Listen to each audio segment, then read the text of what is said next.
আল্লাহ পাক আজকে আপনাকে হয়তো 1 কোটি টাকা দিয়েছেন, কালকে আল্লাহ না করুক 1000 টাকার জন্য মানুষের কাছে হাত পাততে বাধ্য করতে পারেন আল্লাহ পাক। এমনও কিন্তু দিন আসতে পারে, দিন সবার সবসময় সমান থাকে না। আজকে আপনার কাছে 1 কোটি টাকা আছে, কিছু মনে হচ্ছে না।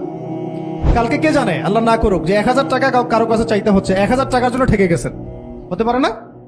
তো রিজিককে মানুষ তাজিম না করলে রিজিক দূরে চলে যায়। দুটো বিষয় খেয়াল রাখবেন, দুটো বিষয়। এক হচ্ছে মাঝে মাঝে মনের মধ্যে কিছু আমল করার ইচ্ছা আসে না?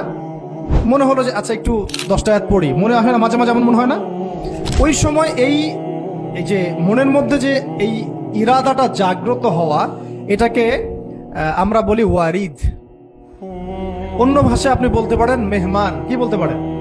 এটা আল্লাহর পক্ষ থেকে আপনার কলবের মধ্যে মেহমান হিসেবে এসেছে। এখন আপনি যদি আমলটা করেন, সেই মেহমান বারবার আপনার কলবে আসবে। যদি আপনি ওই সময় আমলটা না করেন, মেহমান চলে যাবে। মেহমান অসম্মানিত হলে পরে আর আসবে না।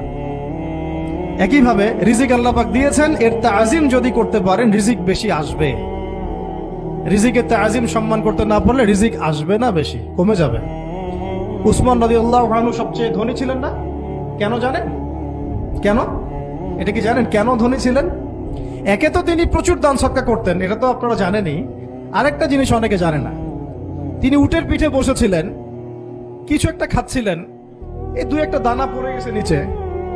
উটের পিঠ থেকে নেমেছেন, নেমে সেই দানা উঠিয়েছেন, পরিষ্কার করেছেন, ধুয়েছেন, আবার খেয়েছেন। তার এই 2-4টা দানার কোনো কিন্তু মানে পরোয়া না করলেও চলে, তার প্রচুর অর্থ সম্পদ আছে। এত অর্থ সম্পদ যে তাবুক যুদ্ধের দিন 30,000 সেনাবাহিনীর দায়িত্ব নিয়েছেন।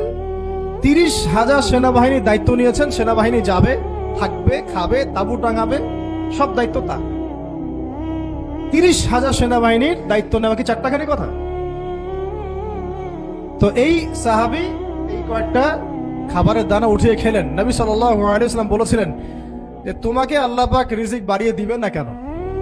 তুমি রিজিকের যে তাজিম বা যে সম্মান তুমি করো, এর বদৌলতে আল্লাহ পাক তোমাকে বেহিসাব রিজিক দিবেন। দুইটা বিষয় খেয়াল রাখবো। আমলের মেহমান হৃদয়ের মধ্যে আসলে তাকে ফিরায় না দেওয়া, তাহলে সেই মেহমান কিন্তু আর আসবে না।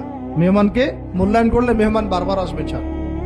আর রিজিকের তাজিম না করলে রিজিক কিন্তু আপনার ঘরে বেশি বেশি আসবে না। এমনি তো হারামের যুগ, এমনি সুদের যুগ, এমনি ঘুষের যুগ। অলমোস্ট এভরি ফ্যামিলি সুদখোর এখন, অলমোস্ট এভরি ফ্যামিলি।